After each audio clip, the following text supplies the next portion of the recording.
Jemaat yang dikasihi Tuhan, marilah ibadah ini kita kuduskan dengan pengakuan pertolongan kita adalah di dalam nama Tuhan yang menjadikan langit dan bumi.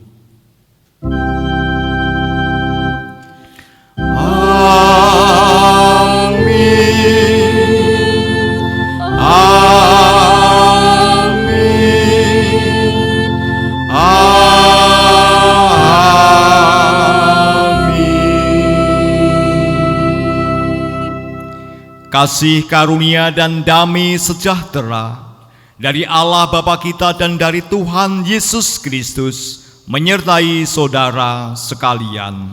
Dan menyertai saudara juga. Jemaat dipersilahkan duduk.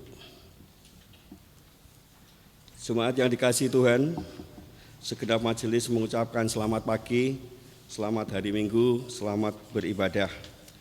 Hari ini Minggu 14 Juni 2020, Minggu biasa dengan liturgi warna hijau. Pada ibadah pagi ini pembawa firman Bapak Pendeta Timotius Rianto dengan tema komunitas yang melakukan firman dan melayani Allah.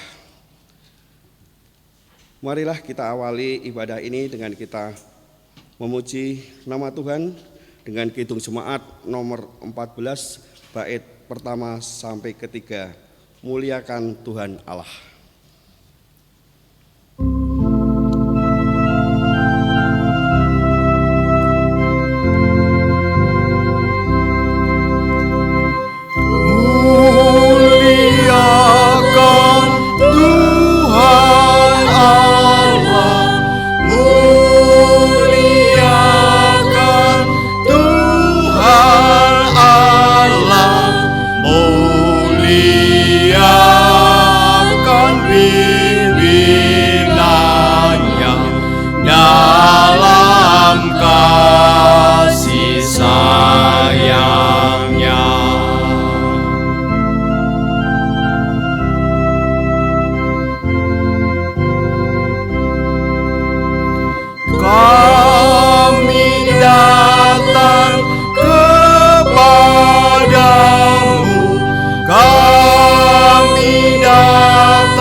Bersama-sama kita akan mendengarkan hukum kasih dari Tuhan dari Injil Matius 22 ayat 37 sampai 40. Demikian. Jawab Yesus kepadanya, "Kasihilah Tuhan Allahmu dengan segenap hatimu dan dengan segenap jiwamu dan dengan segenap akal budimu. Itulah hukum yang terutama dan yang pertama. Dan hukum yang kedua yang sama dengan itu ialah, kasihilah sesamamu manusia seperti dirimu sendiri. Pada kedua hukum inilah tergantung seluruh hukum Taurat dan kitab para nabi." Marilah kita merendahkan diri di hadapan Tuhan dengan mengaku dan menyesali dosa dan pelanggaran kita, serta memohon agar dapat melaksanakan semua kehendak-Nya. Kita menyanyikan nyanyian penyesalan dari Kidung Jemaat nomor 29 bait yang pertama. Di muka Tuhan Yesus.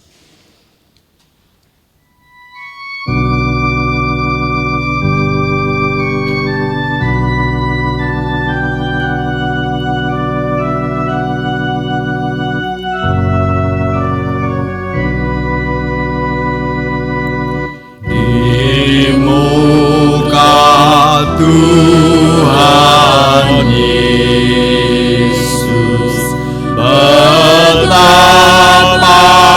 hina diriku, ku bawa dosa-dosaku di muka Tuhan Yesus.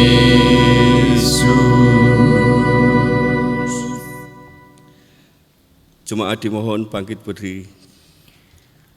Jemaat yang dikasihi Tuhan, sebagai hamba Tuhan, saya memberitakan bahwa setiap orang yang mau merendahkan diri di hadapan Tuhan dengan mengaku dan menyesali dosanya, serta berusaha dengan sungguh-sungguh untuk dapat melakukan semua kehendak-Nya, maka Tuhan yang Maha Kasih berkenan menganugerahkan pengampunan. Sebagaimana berita anugerah yang tercantum dalam Roma 3 ayat 23 dan 24 demikian. Karena semua orang telah berbuat dosa dan telah kehilangan kemuliaan Allah, dan oleh kasih karunia telah dibenarkan dengan cuma-cuma karena penebusan dalam Kristus Yesus. Demikianlah berita anugerah dari Tuhan. Syukur kepada Allah. Mari kita menaikkan nyanyian syukur Kidung Jemaat 249 bait yang pertama, Serikat Persaudaraan.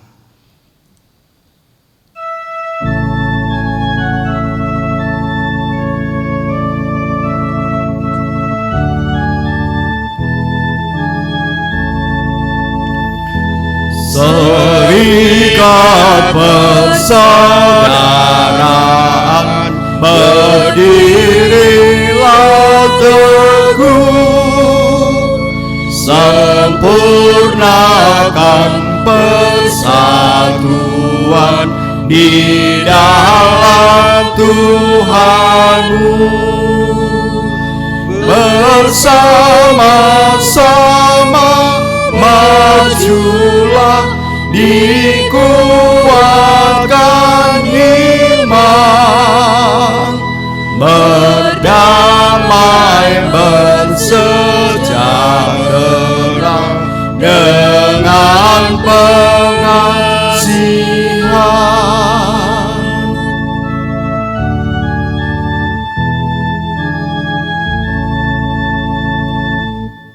Jemaat dipersilakan duduk kembali. Bapak, Ibu, Saudara, anak-anak yang saya kasihi, mari sebelum kita mendengarkan dan merenungkan firman Tuhan, kita satukan hati dalam doa epiklesis saya hantarkan. Ya Tuhan Allah Bapa Surgawi, Tuhan sumber hidup, sumber berkat, bersama umat-Mu kami bersyukur karena kasih kemurahan Tuhan yang terus Tuhan limpahkan kepada kami. Kami dalam keadaan sehat, sejahtera, demikian juga saat ini kami boleh berbakti bersama. Kami serahkan ibadah minggu ini ke dalam tangan kuasa kasih-Mu, Engkau yang menyertai, Engkau yang membimbing, sehingga ibadah ini menjadikan nama Tuhan dipermuliakan, sertai sehingga boleh berjalan sampai akhir dengan selamat. Kami hendak membaca, mendengarkan, dan merenungkan firman Tuhan. Kami mohon Roh Kudus mengurapi kami sehingga kami boleh mendengar, mengerti, dan menjadi pelaku sabda Tuhan dalam kehidupan kami hari lepas hari.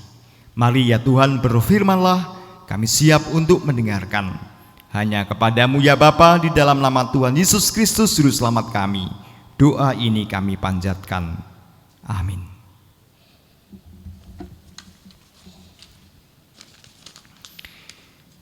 Bapak, Ibu, Saudara, anak-anak yang saya hormati dan saya kasihi, sabda Tuhan pada Minggu tanggal 14 Juni ini diberi tema komunitas yang melakukan firman dan melayani Allah. Komunitas yang melakukan firman dan melayani Allah diambil dari bacaan leksionari. Bacaan yang pertama dari Keluaran 19 ayat 2 sampai 8a, yakni tentang Tuhan menampakkan diri di Gunung Sinai. Mazmur tanggapan dari Mazmur 100, yakni tentang pujilah Allah dalam baitnya.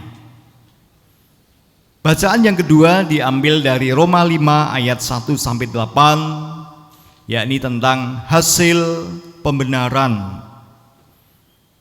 Bacaan Injil diambil dari Injil Matius 9 ayat 35 sampai pasal 10 ayat 8, yakni tentang belas kasih Yesus terhadap orang banyak, dan Tuhan Yesus memanggil 12 rasul dan mengutusnya. Dalam kesempatan ini saya akan membacakan dari bacaan Injil Matius 9 ayat 35 sampai pasal 10 ayat 3.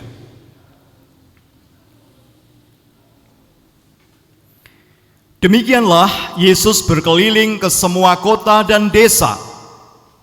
Ia mengajar dalam rumah-rumah ibadat dan memberitakan Injil kerajaan surga, serta melenyapkan segala penyakit dan kelemahan. Melihat orang banyak itu, tergeraklah hati Yesus oleh belas kasihan kepada mereka, karena mereka lelah dan terlantar seperti domba yang tidak bergembala. Maka katanya kepada murid-muridnya, tuaian memang banyak, tetapi pekerja sedikit. Karena itu, mintalah kepada Tuhan yang empunya tuaian, supaya ia mengirimkan pekerja-pekerja untuk tuaian itu. Yesus memanggil ke-12 muridnya dan memberi kuasa kepada mereka untuk mengusir roh-roh jahat dan untuk melenyapkan segala penyakit dan segala kelemahan. Inilah nama ke-12 rasul itu. Pertama Simon yang disebut Petrus, dan Andreas saudaranya, dan Yakobus anak Zebedeus, dan Yohanes saudaranya, Filipus dan Bartolomeus, Thomas dan Matius pemungut cukai, Yakobus anak Alfeus dan Tadeus.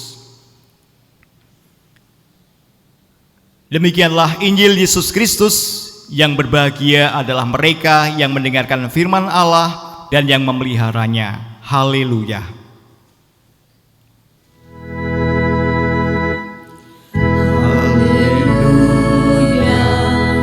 Haleluya, haleluya.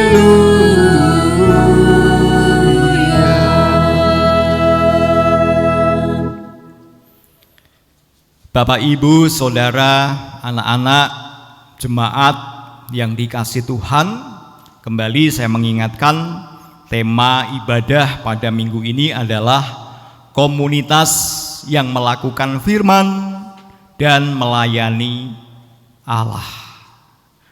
Dari tema ini kita mulai dengan merenungkan, dengan bertanya kepada diri kita masing-masing, apakah kita sudah menghayati kehidupan kita sebagai komunitas, sebagai kehidupan bersama orang-orang yang percaya kepada Tuhan Yesus? Dan sebagai kehidupan bersama komunitas, apakah kita sudah melakukan firman? Dan apakah kita sudah melayani Allah? Nah, saudara yang terkasih, kenapa kita perlu menanyakan ini menjadi refleksi awal? Karena setia, taat, melakukan perintah, melayani, itu bukan hal yang mudah. Meskipun kelihatannya simpel, meskipun kelihatannya sepele, tetapi prakteknya itu tidak mudah. Contoh kita bisa melihat dalam kehidupan kita saat ini, kehidupan masyarakat. Dalam situasi keprihatinan karena pandemi COVID-19, kemudian pemerintah menetapkan kebijakan-kebijakan untuk menghambat laju penyebaran virus corona. Ditetapkan aturan, himbauan supaya masyarakat menjaga jarak sosial, jarak fisik, supaya masyarakat menjauhi kerumunan, supaya kalau bepergian memakai masker, supaya selalu membersihkan atau mencuci tangan. Bahkan juga kegiatan-kegiatan dibatasi, bahkan kegiatan ibadah pun dianjurkan supaya dilakukan di rumah, dan sebagainya dan sebagainya. Tetapi Bapak Ibu Saudara, kita melihat kadang masyarakat itu cuek, tidak peduli, tidak patuh. Sehingga di jalan-jalan kita masih melihat ada orang-orang yang tidak memakai masker. Di pasar-pasar orang masih begitu berjubel. Demikian juga di dalam tempat-tempat ibadah masih ada ibadah yang dilakukan baik oleh gereja maupun bukan gereja yang juga berjubel. Bahkan ada seorang pendeta yang mengatakan dia tidak takut dengan COVID-19, sehingga dalam ibadah itu diperlihatkan dia memanggil jemaat, dia datang kepada jemaat, dia peluk jemaatnya dan dia mengatakan tidak apa-apa dan sebagainya. Mungkin pikirannya ya kami lebih patuh pada firman Allah atau lebih patuh pada anjuran pemerintah. Kemudian mengklaim bahwa lebih patuh kepada firman Allah. Tetapi kalau kita melihat dalam kitab Roma, bukankah pemerintah itu juga dipakai oleh Allah? Sehingga tunduk dan taat kepada pemerintah itu juga sama dengan tunduk dan taat kepada firman Allah. Nah, jadi tidak mudah kalau kita berbicara tentang melakukan firman Allah. Setia kepada perintah Allah, melayani Allah. Karena kadang-kadang ditafsirkan menurut kepentingan-kepentingan sendiri. Dan juga kita melihat orang bertindak menurut kepraktisannya, menurut kepentingannya sendiri dan sebagainya, sehingga tidak memperhatikan kepentingan bersama, kehidupan bersama yang lebih luas, di mana keselamatan, kesehatan, kesejahteraan itu harus dijaga bersama. Nah, inilah yang sering terjadi dalam kehidupan kita. Tidak mudah untuk taat, untuk melakukan perintah, baik itu perintah orang lain, perintah orang yang di atas kita, atau pemerintah, demikian juga perintah Tuhan. Sehingga kita melihat misalnya terjadi lonjakan orang-orang yang positif virus corona misalnya. Nah, jadi ini adalah bukti nyata tidak mudah untuk melakukan suatu ketaatan atau melakukan perintah.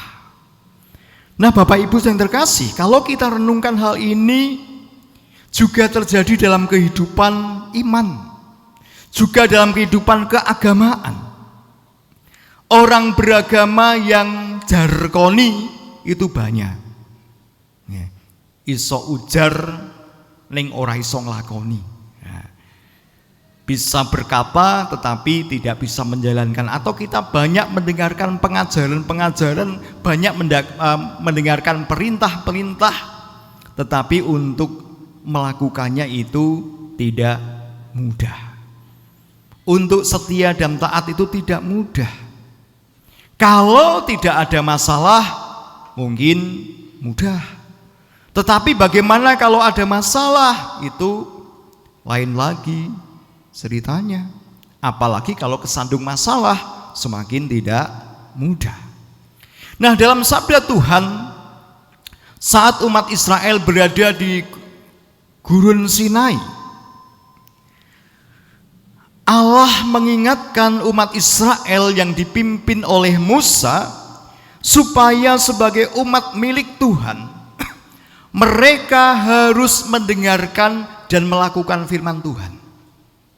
Sebagai umat Allah, mereka harus mendengarkan dan melakukan firman Tuhan. Supaya apa? Dikatakan dalam kitab Keluaran, supaya mereka itu menjadi harta kesayangan Allah dan mereka menjadi kerajaan imam. Apa maksudnya dengan mendengar dan melakukan firman Allah menjadi harta kesayangan Tuhan? Bapak, Ibu, Saudara, anak-anak, kalau kita itu memiliki harta yang berharga ya, atau harta kesayangan, itu pengennya kan kita lihat terus, inginnya kita pandang terus, kita kagumi, kita elus-elus ya, kita perhatikan, dan tidak boleh, karena ini sangat berharga, tidak boleh diambil orang atau dibeli orang. Karena ini yang paling berharga, selalu kita jaga, selalu kita lindungi.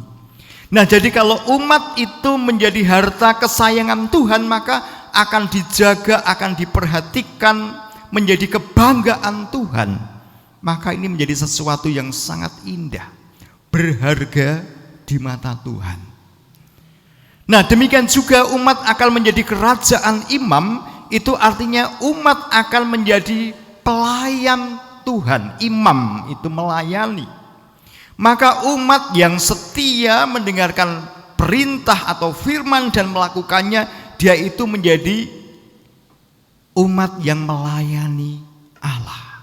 Dan melayani Allah itu sesuatu yang membanggakan, bukan sesuatu yang membuat kita tertekan, bukan sesuatu yang membuat kita sedih, tetapi sesuatu yang membanggakan, yang menyukacitakan, karena kita ini menjadi pelayan Allah. Kita bisa membayangkan kalau kita ini menjadi pegawai presiden ya, atau kita itu menjadi asisten di rumah kepresidenan. Wah, itu rasanya sudah bangga luar biasa. Kita bisa cerita orang-orang atau tetangga kita bahwa ini saya dulu itu pegawainya atau asisten di rumah presiden. Ini adalah yang melayani Allah. Maka sesuatu yang membanggakan, sesuatu yang membahagiakan. Dan untuk itu maka umat harus mendengarkan dan setia melakukan perintah Allah. Nah, perintah Allah supaya umat Israel taat, mendengarkan dan melakukan firman Tuhan, itu adalah pernyataan kasih kemurahan Allah. Bukan pernyataan Tuhan itu menindas, Tuhan itu membuat supaya umat tertekan sehingga harus melakukan firman. Tidak, tapi ini justru pernyataan kasih Allah. Ini justru menjadi suatu perjanjian yang indah antara Allah dengan umat. Karena apa? Tuhan berkenan mau menjadi Allahnya dan umat ini menjadi milik Allah. Itu karena pernyataan kasih. Dan itu terjadi karena apa? Tuhan juga mengatakan, karena Tuhan telah membebaskan, Tuhan telah menebus umat Israel dari perbudakan Mesir. Tuhan telah menuntun umat, Tuhan telah melindungi mereka, sehingga umat itu sungguh menjadi milik kepunyaan Allah. Nah, di sini yang dibutuhkan sikap dari umat adalah taat, setia, mendengarkan dan melakukan firman. Dan ketika itu disampaikan Nabi Musa kepada umat, maka umat menjawab serempak, kami mau mendengarkan dan melakukan firman Allah. Ya. Tetapi tentu hidup itu tidak mudah. Perjalanan hidup itu tidak mudah. Sehingga kita melihat meskipun ada janji umat untuk mendengarkan dan melakukan firman, tetapi jatuh bangun juga terjadi pada umat. Ini bagian pertama dalam bacaan leksionari hari ini. Nah, Bapak Ibu yang terkasih, kalau kita memperhatikan firman Tuhan dalam Roma pasal 5 ayat 1-8. Orang Kristen atau jemaat itu adalah komunitas orang percaya, itu adalah orang-orang yang dibenarkan karena iman. Sesungguhnya di dunia ini tidak ada orang yang benar. Tidak ada orang yang lepas dari dosa. Semua orang kehilangan kemuliaan Allah karena dosa dan kesalahan mereka. Tetapi firman Tuhan mengatakan umat atau orang-orang percaya itu sudah dibenarkan karena iman. Berarti apa? Karena kasih karunia. Karena kemurahan Allah kita percaya dan karena itu kita dibenarkan. Bahkan dikatakan dalam Roma ini kita mengalami kasih Allah itu sejak masih dalam dosa. Hebat. Ya. Kalau kita menerima kasih karena kita baik, karena kita benar, itu umum, wajar. Tetapi kita menerima kasih kemurahan justru saat kita berdosa. Saat kita hidup dalam kejahatan, itu kita sudah menerima kasih karunia Tuhan. Apalagi kita yang sudah dibenarkan dan hidup dalam iman sebagai komunitas orang-orang percaya. Maka kasih Tuhan itu luar biasa. Dan Bapak Ibu Saudara, sebagai gereja, sebagai orang percaya, kita ini adalah kehidupan bersama atau komunitas yang dipanggil oleh Allah. Bukan kamu yang memilih aku, tetapi aku yang memilih kamu. Kita dipanggil untuk apa? Dipanggil untuk hidup dalam kebenaran, dipanggil untuk hidup dalam ketaatan dan ketekunan dalam firman Allah. Nah, sekarang refleksi kita. Bagaimana hidup sebagai komunitas? Bagaimana hidup sebagai persekutuan orang-orang percaya yang melakukan firman Allah dan melayani Allah, sebagaimana tema kita. Bagaimana hidup sebagai komunitas, kehidupan bersama orang percaya yang mendengarkan firman Tuhan dan yang melayani Allah. Nah, dalam bacaan Injil, pengajaran Tuhan Yesus, kita bisa merenungkan beberapa hal. Yang pertama, yakni hidup dalam belas kasihan Allah dan memiliki belas kasihan. Kita melihat tadi dalam bacaan Injil pasal 9, Tuhan Yesus mendatangi kampung, desa, kota, dan dia melihat orang-orang banyak seperti domba yang tercerai-berai, yang sekarat, yang tidak memiliki gembala. Sehingga timbullah belas kasih Yesus terhadap mereka. Timbullah rasa simpati Yesus, tidak hanya simpati tapi juga rasa empati. Sehingga dari rasa kasih atau belas kasih itu maka dikatakan dia menyembuhkan orang-orang sakit. Dia mengusir setan. Dia menghidupkan orang yang mati. Inilah belas kasih. Nah, dari hal yang pertama ini, hidup dalam belas kasih berarti apa? Kita sebagai komunitas, kita sebagai persekutuan orang percaya ini ada.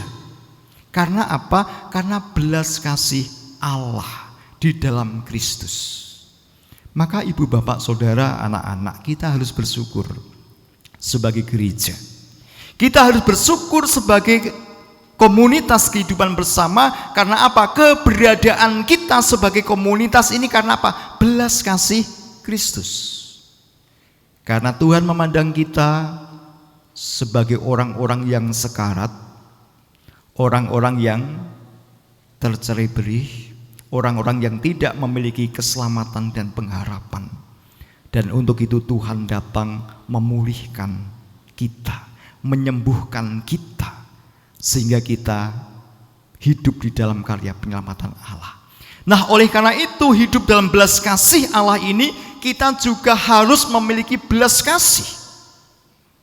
Kita yang telah menerima belas kasih Allah, maka kita harus memiliki belas kasih kepada saudara-saudara dalam persekutuan sebagai sebuah keluarga Allah.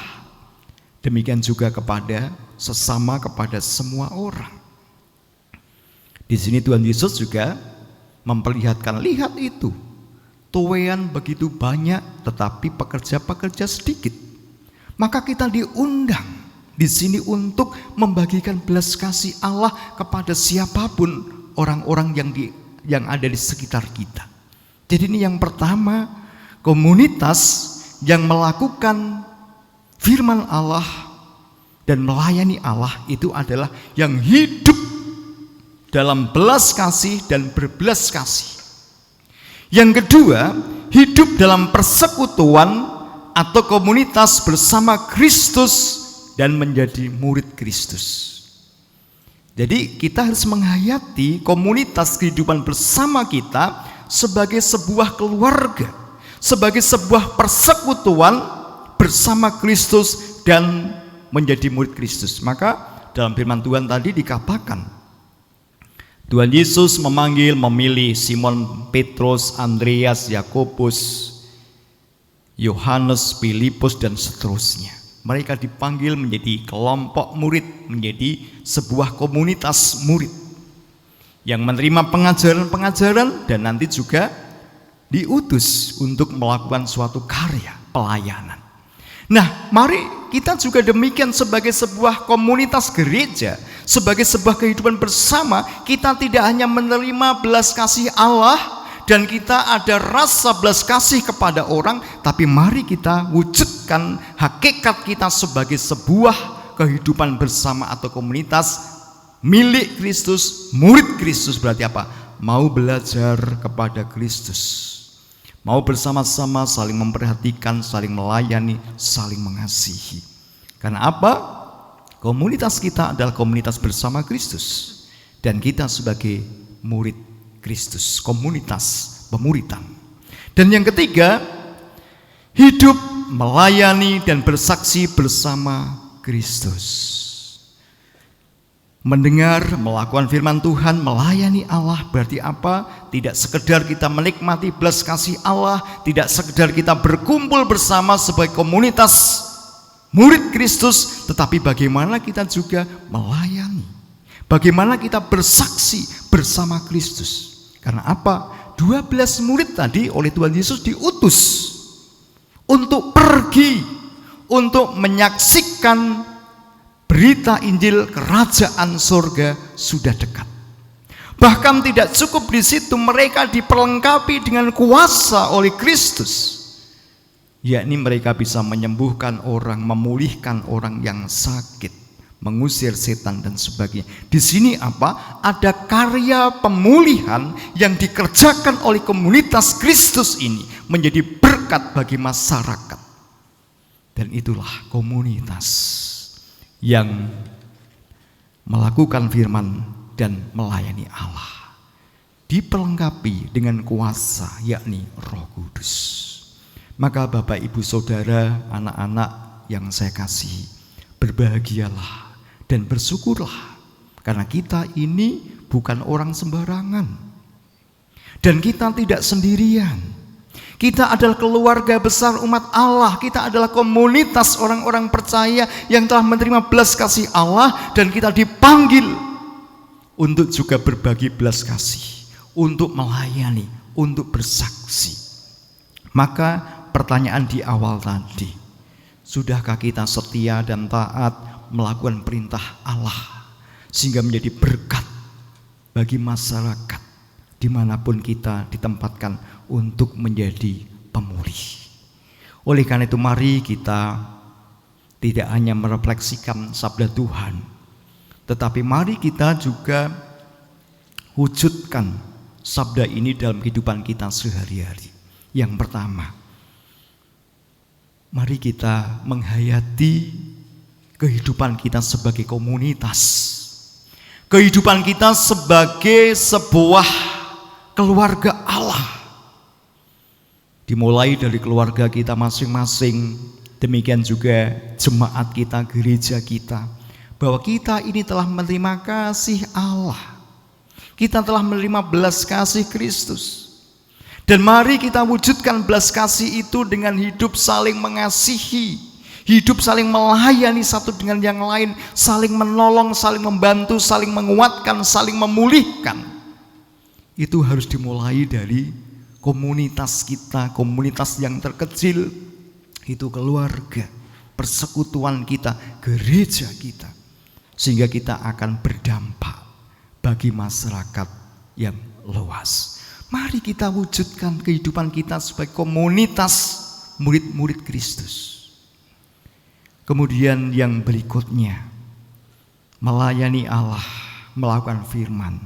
Itu kita dipanggil untuk menjadi baik pribadi maupun komunitas pemulih, yang memulihkan situasi kondisi yang tidak damai sejahtera. Seperti yang diperhatikan Tuhan Yesus pada waktu itu, melihat banyak orang yang sekarat, banyak orang yang seperti domba kehilangan gembala. Sehingga Tuhan memulihkan orang sakit, memulihkan orang yang meninggal. Demikian juga kalau kita melihat dalam Roma 5 ayat 1 sampai 8 tadi, karya Allah, pemulihan dilakukan Kristus kepada orang-orang berdosa, ditebus, dibenarkan. Karya pemulihan Allah juga dilakukan pada umat Israel pada waktu itu dalam perjalanan mereka menuju tanah perjanjian Kanaan.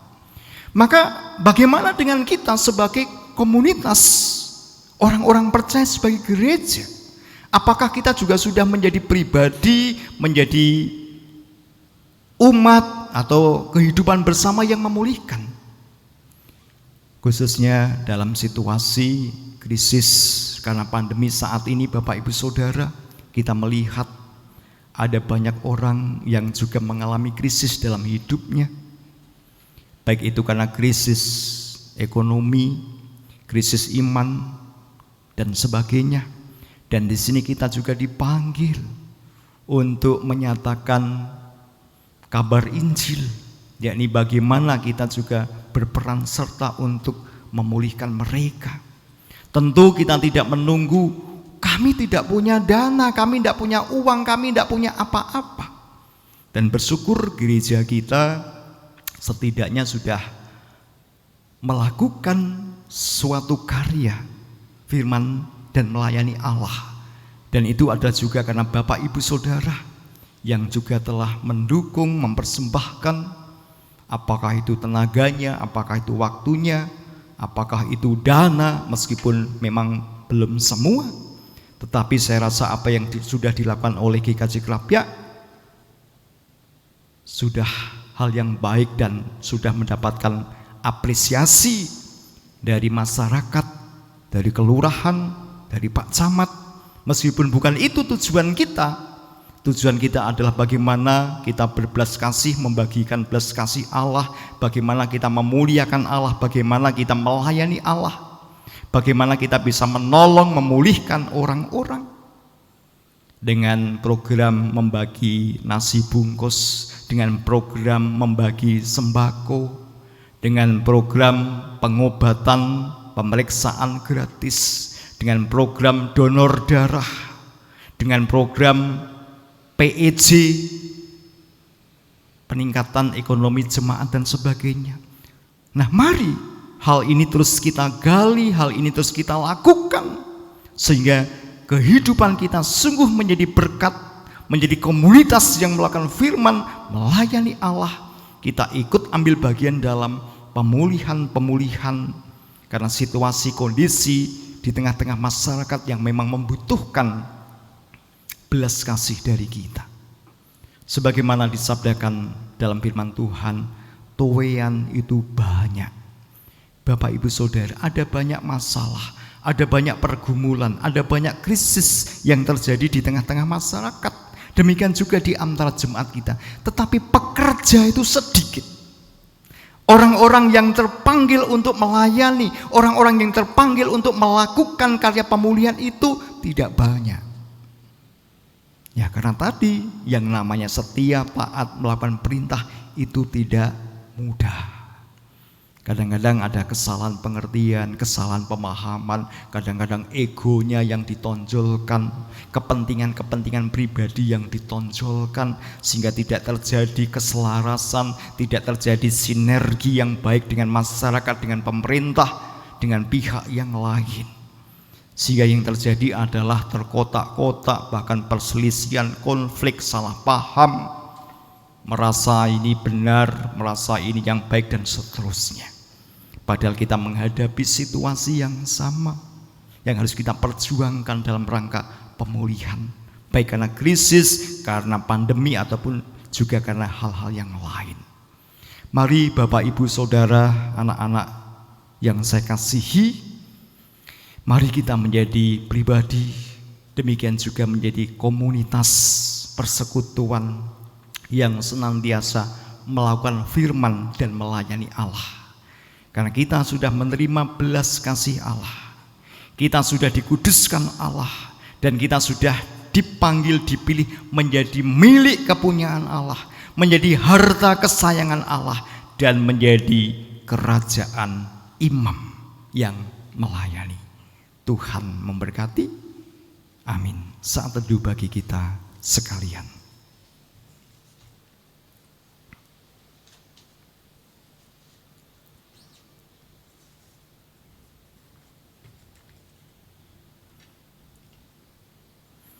Saat teduh cukup.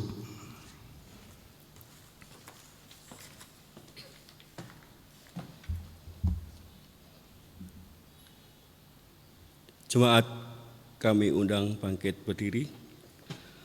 Marilah kita meneguhkan iman dengan mengucapkan pengakuan iman rasuli secara bersama-sama.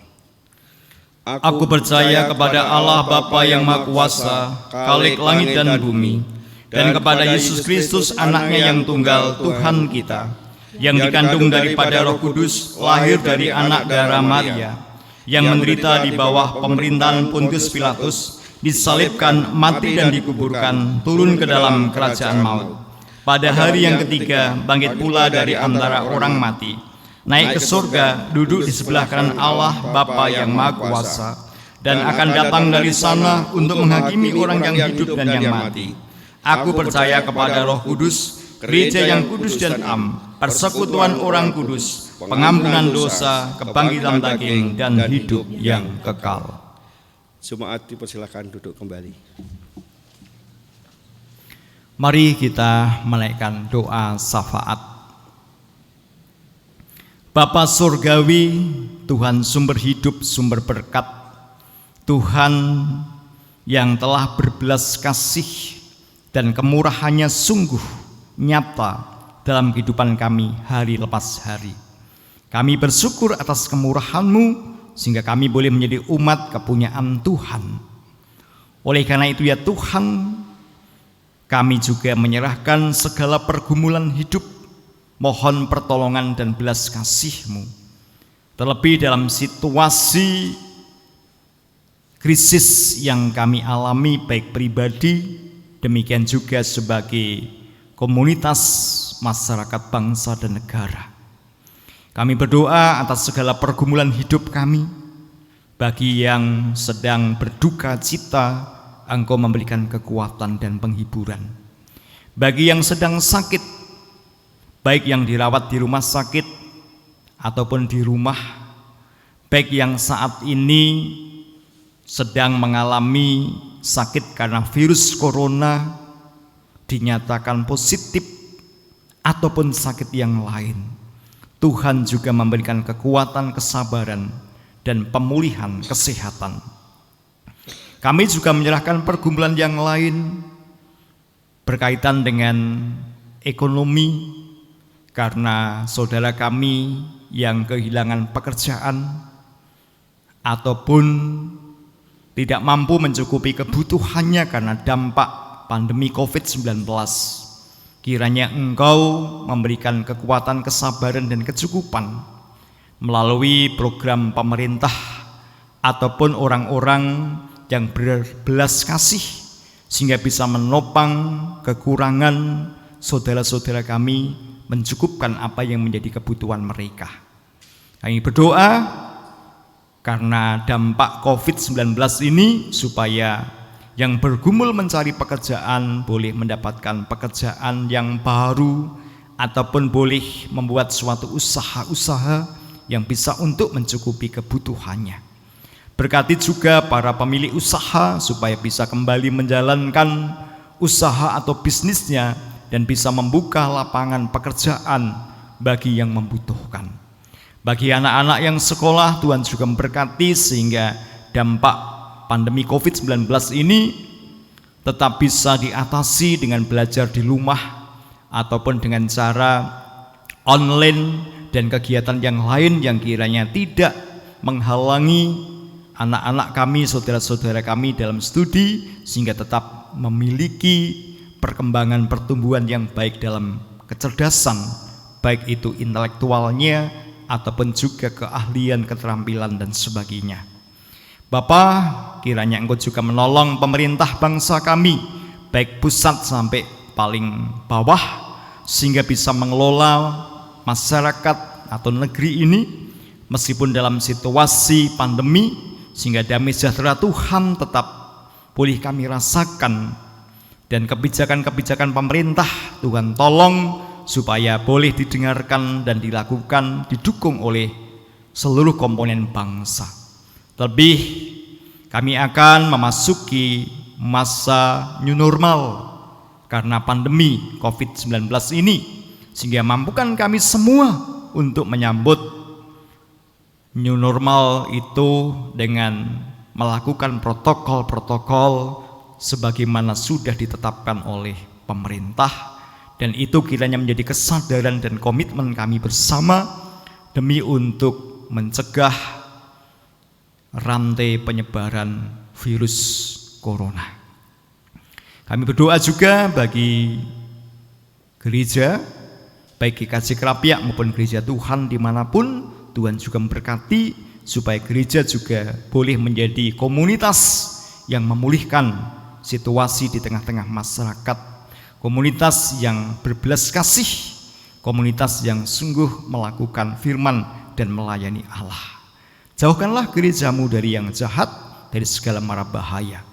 Bapa di surga, demikian permohonan kami, semua ini kami naikkan kepadamu hanya di dalam nama Juru Selamat kami, Tuhan Yesus Kristus.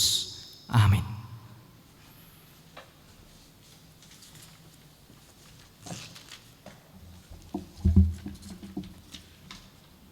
Jemaat yang terkasih, dalam ibadah ini kita diberi kesempatan untuk mengaturkan persembahan. Sebagai ayat penghantar diambil dari Mazmur 50 ayat 14 yang demikian firman-Nya. Persembahkanlah syukur sebagai korban kepada Allah dan bayarlah najarmu kepada Yang Maha Tinggi. Persembahan akan kita kumpulkan dengan diiringi nyanyian dari Kidung Jemaat nomor 367 bait yang pertama. Padamu Tuhan dan Allahku.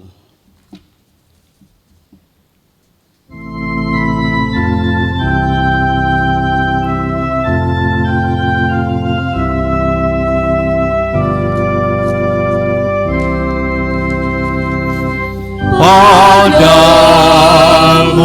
Tuhan dan Allahku, ku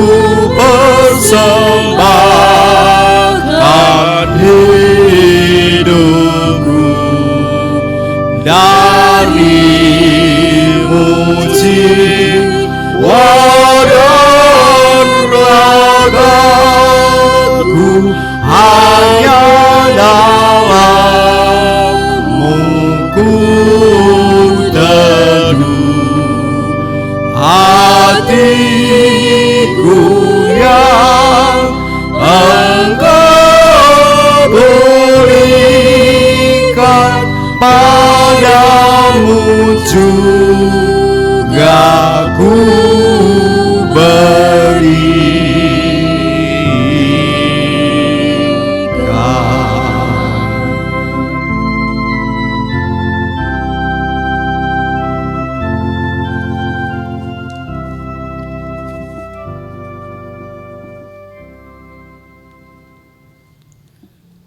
Mari persembahan kita aturkan kepada Tuhan di dalam doa.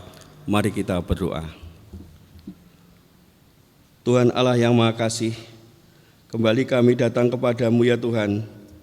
Kami mengucapkan terima kasih bahwa pada malam hari ini kami telah melakukan ibadah.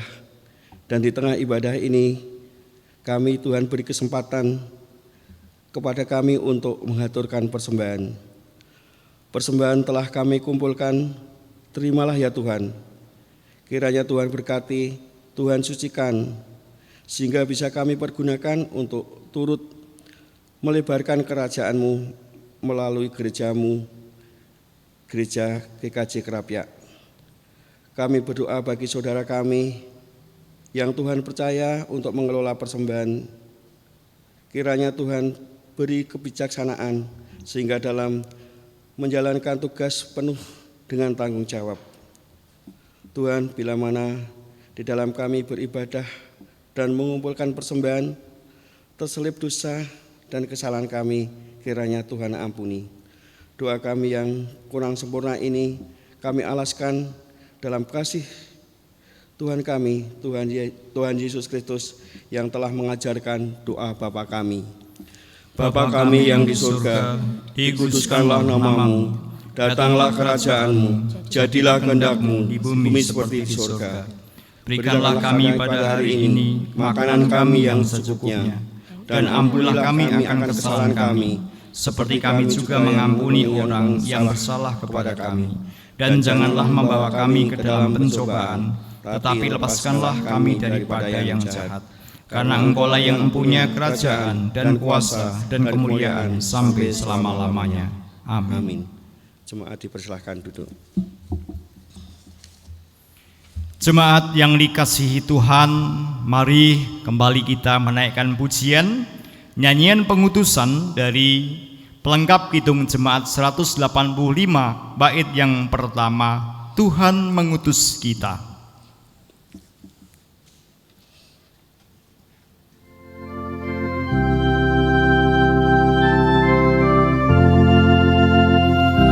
Tuhan mengutus kita ke dalam dunia, bawa pelita kepada yang gelap. Meski dihina serta dilanda duka, harus melayani dengan sepenuh.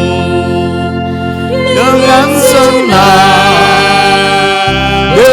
senang, marilah kita melayani umat-Nya. Dengan senang, berarti kita melayani umat-Nya.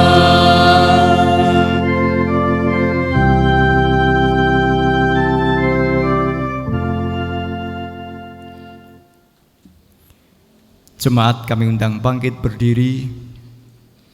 Marilah kita senantiasa mengarahkan hati dan jiwa kita kepada Tuhan. Mari menjadi saksi-saksi Kristus yang senantiasa melakukan firman-Nya dan melayani Allah.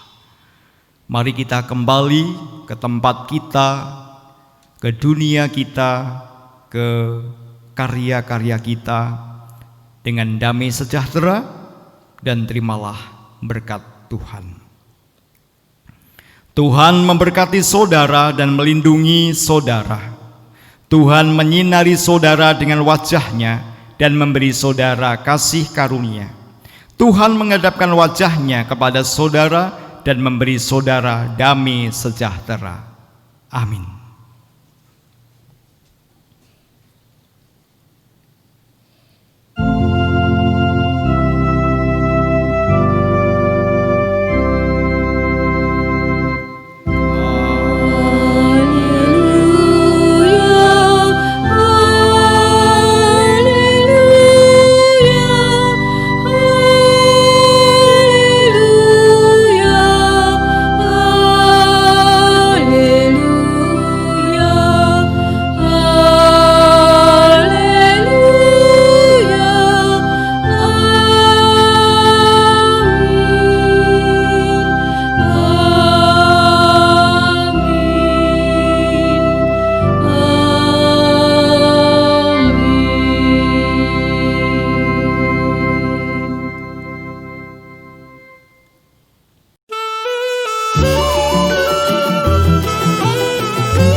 tidak bersyukur, bertanah air, karya dan subur.